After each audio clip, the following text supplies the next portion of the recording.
انا الكلاب دي باكلها طبعا من وهي عندها 40 يوم، لسه نونة صغنونه. شفت مامتهم كانت طالعه يعني تدور على حاجه تاكلها، اديتها حاجه كلتها، فزي ما تكون عايزه توريني مكان اولادها، فمشيت وراها. عرفتني طبعا كل ولادها الحلوين الجمال دول. لقيتهم لسه صغننين 40 يوم كده. فضلت اكل فيهم طبعا لحد وقتنا هذا. عندهم دلوقتي هو داخلين على 3 سنين، واحنا مراعينهم، مش انا لوحدي طبعا، في زمايلي ستات ورجاله ناس محترمين بياكلوهم ويشربوهم، ولو كلب تعبان بيعالجوه، ولو في كلب محتاج علاج بنجيبه، واللي عايز يروح مستشفى بنوديه. وبصراحه مش متخلين عنهم ولا انا ولا زمايلي اللي هنا، ناس اخر احترام. والكلاب زي ما حضراتكم شايفين زي الفل، مفهومش اي حاجه. اللي اسم مدام هبه، ربة منزل. احنا هنا طبعا في الشيخ زايد عندنا الكلاب البلدي، في هنا في الكومباوند هنا في سوسه، في جعيدي، في بطاطس، في زيرو، في كلاب تانية بتيجي كمان من ناحية الجبل. فاحنا طبعا مهتمين بيهم، بنأكلهم ونعقمهم، مهتمين بيهم، ما عندهمش أي حاجة وحشة وما بيأذوش حد ولا بيزعلوا حد. والكلاب البلدي دي ما فيش أغلب منها، هي بس الناس اللي بتخاف منها، اللي الناس اللي بتأذيها. ما فيش كلب بلدي بيأذي بني آدم إلا لما بيروح يضربه بطوبة، بعصاية، برجليه، زي ما احنا طبعا الوضع ده احنا شايفينه، وفي أي حتة ناس كتير عارفاه. الكلاب دي أدام متعقمة يبقى واخدة حقنة السعار، وما فيهاش أي حاجة تأذي بني آدم. بالعكس، ده بيدافعوا عننا، لان احنا بنطبطب عليهم. جرب تطبطب على كلب بس او اديله شويه ميه، شوف حنيه الدنيا كلها فيه. دي بالنسبه للكلاب اللي عندنا. طبعا الكلاب اللي بره في ركه وعيالها، دول حوالي 10 كلاب برضو، كلهم متعقمين ومطعمين برضو. واللي ما تعقمش احنا تعقمناه على حسابنا وطعمناه. وكان في ناس كتير متضايقه منهم، وكان في ناس كتير حالات عايزه تسممهم، واحنا برضو وقفنا.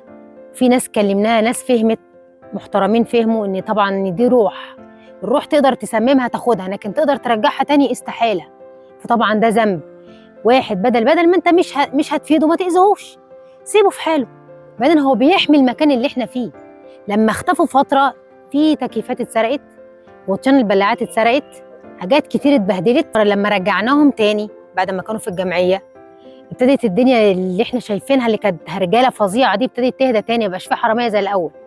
ففي ناس متقبله الوضع، وفي ناس ربنا يهديها مش متقبله، وهاجمونا كتير واتخانقنا كتير بسبب ان احنا بناكل كلب او بنحط شويه ميه في الحر او في البرد، بنحاول نعمل لهم مكان يحميهم. ففي ناس مش عاجبهم. الكلب ده مخلوق ربنا خلقه زيه زينا بالظبط، روح، بيحس لما عيله يموت، بيحس لما انت بتضربه وبيتوجع، لكن لما انت تحن عليه بيحميك، يمشي وراك يحميك، لو حد بيزيك بيحميك. رب الناس تفهم الكلام ده. احنا تعبنا. المفروض ان في جدعنه، في رجوله. لكن كلب غلبان يا عيني يبقى ماشي، يروح حد مديله بالرجل. وانا ماشيه لقيت واحد ماسك عصايه كبيره ومخبيها ورا ظهره، ماشي بالراحه يتسحب ناحيه الكلاب. فانا مشيت وراه، يعني حسيت ان في حاجه. لقيته بيرفع العصايه ونازل على الكلاب يضربه. رحت انا ماسكه منه العصايه، بقول له ايه اللي انت بتعمله ده؟